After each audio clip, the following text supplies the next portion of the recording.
Alors gars yi vous savez dafa am benn affaire boo xamante ni actuellement nii mi ngi daw et il faudrait que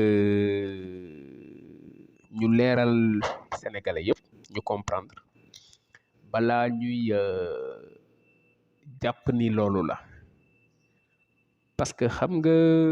dañoo nekk ci période campagne électorale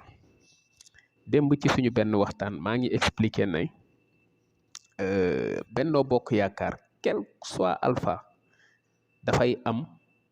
minimum 49%. loolu moom quel que soit alpha dañuy am 49%. alors bi gars yi xoolee gis ni PDS demul et PDS c'est 15%. minimum c'est 15%, 15 à 27%. te PDS demul ça veut dire quoi?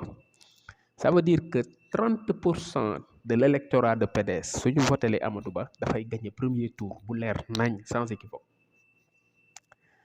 alors léegi nag ci lañ ne donc nañu commencer benn campagne de désinformation et campagne boobu lu muy consister mooy PDS bokkoo leen la cause mooy Amadou Ba et par chance ci retouru Karim Wade bi ñu annulé candidature am daf ko jiiñ Amadou Ba donc du coup gars yi dañoo utiliser information boobu noonu waa ex-Pastef moom lañ nekk maintenant di divulguer dem ba créer en utilisant l'intelligence artificielle créer ay audio waxtaan entre Amadou Ba ak conseil constitutionnel mais ku xam le niveau du conseil constitutionnel ak juge yi fa nekk xam le niveau de Amadou Ba xam nañ ni Amadou Ba mi ngi waxtaan ak Macky mi ngi waxtaan ak ñeneen mi ngi waxtaan ak tout le monde même des autorités yoo xamante ni ils sont des Français des Américains et autres mais du ci WhatsApp la ñuy waxtaanee du ci ay audio la ñuy waxtaanee qu'on se dise vrai parce que audio ku pirater sa téléphone amu ko. ils ont d'autres applications d'autres outils bien codés yoo xamante ni ci la ñuy échanger parce que c'est des informations classées je peux dire secret top secret ou bien secret d'État. alors de ce fait ñoom ils ont utilisé l'intelligence artificielle pour simuler benn échange entre conseil constitutionnel ak Amadou Ba dans le but de supprimer la candidature ou bien de ne pas valider la candidature de Karim Wade. Ce qui est archi fausse, c'est une information fausse. C'est pas vrai. Amadou Ba n'a nullement intérêt à ce que Karim Wade bañ a bokk. Il faut que les choses soient claires. Il faut que les choses soient claires. ak lu mënti xew ak lu mënti xew ak lu mënti xew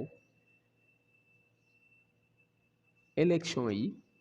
Benno Bokk Yaakaar mooy jël premier mais ak li mënti xew ki gën a probable pour mu jël deuxième bu fekkoon dañuy dem deuxième tour coalition Diomaye président la loolu ñëpp d'accord nañ ci donc ban intérêt la Amadou Ba am pour Karim bañ a bokk amu ci benn intérêt mais waa Diomaye président xam nañ ni bi Benno Bokk Yaakaar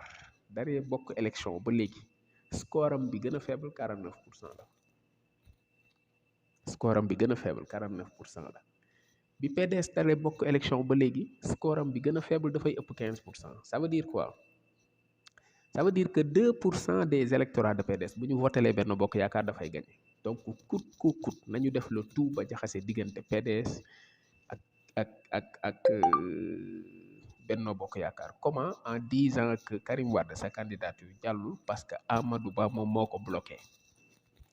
moom moo dem def complot ak conseil constitutionnel bloqué ko ce qui est archi faux. moo tax ma bëggoon il faut passer la bonne information dire aux gens que ces intox là c'est les militants de l'ex-Pastef de la coalition Diomaye président ñoom ñoo nekk di ko partager pour que def de sorte que ça soit viral dans les réseaux sociaux comme ça ñu mën a créer amalgame boobu entre Benno Bokk Yaakaar et PDS. L'autre point qui est très important ñi ngi def aussi communication benn télé privée de la place supporter leen ci pour ne le président Macky Sall ak Amadou Ba déggoowuñu dañoo jotee dañuy xeex dañoo xutloo Amadou Ba nekkatul candidat wam ainsi de suite ainsi de suite loolu aussi ma leen doon confirmer ni intox la président Macky Sall Amadou Ba mooy candidat wam amul déplacement bu Amadou Ba di def ci campagne bi te discuter wu ci ak président amul aussi lenn lu muy def ci campagne bi te échangé wu ci ak président chaque instant mi ngi ak téléphone am di jël avis président ñu ciy waxtaan ñoom ñaar. Maintenant, un président doit être crédible. Un président de la République doit être crédible. Et Macky Sall, le président Macky Sall, avec son expérience, il ne veut pas que dès l'entame de la des campagnes électorales mu ñëw dugg su ko defee dafay mel ni moom moo boot Amadou Ba ba jël nguur gi teg ko ci loxoom ñu ne ko par exemple yaa ko def candidat yaa ko campagne yaa ko fal Amadou Ba yow président par défaut nga non non loolu nag lay bañ moo tax il veut montrer aux Sénégalais que ni Amadou Ba mii ce que j'ai fait mën na def plus ba Sénégalais yëpp tegal ci seen bopp seen bët mu door a ñëw nag entrer en jeu bokk su ko defee dinañ ne Amadou Ba moo dem ak boppam ak ay propres moyens def le combat ba presque combat bi jeex na ba pare doggali moom moo ci desoon ci le président de la République door a ñëw participer et c'est très important moo tax beneen fake news bi waa ex-Pastef ak Diomaye président benn télé privée de la place jàppale leen avec des directeurs corrompus et des directeurs yoo xamante ni fu seen di kii di tooyee rek la ñuy xool mais ñoom ñoo nekk actuellement di diffuser message boobu noonu pour yàq xelu sénégalais je voulais vous rassurer et vous dire que le président de la République Macky Sall présentement ak le président Amadou Ba seen relation ñoom ñaar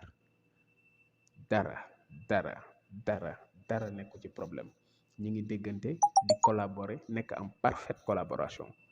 ñoo ngi jëm Saint-Louis incha allah te sénégalais yëpp dinañ ci teg seen bët su fekkoon président dafa am problème ak Amadou Ba mais Amadou Ba bi mu démarré campagne am ba léegi il est toujours avec Mansour Faye il est toujours avec kii Sall Alioune Sall mais su fekkoon dafa am problème ak ñoom du demee noonu dafa amoon problème ak chef de l'État ak le président Macky Sall ñaar ñooñ duñ ci topp c'est juste pour vous dire que c'est juste des intox yu gars yi di créer pour mettre les bâtons dans les roues à Amadou Ba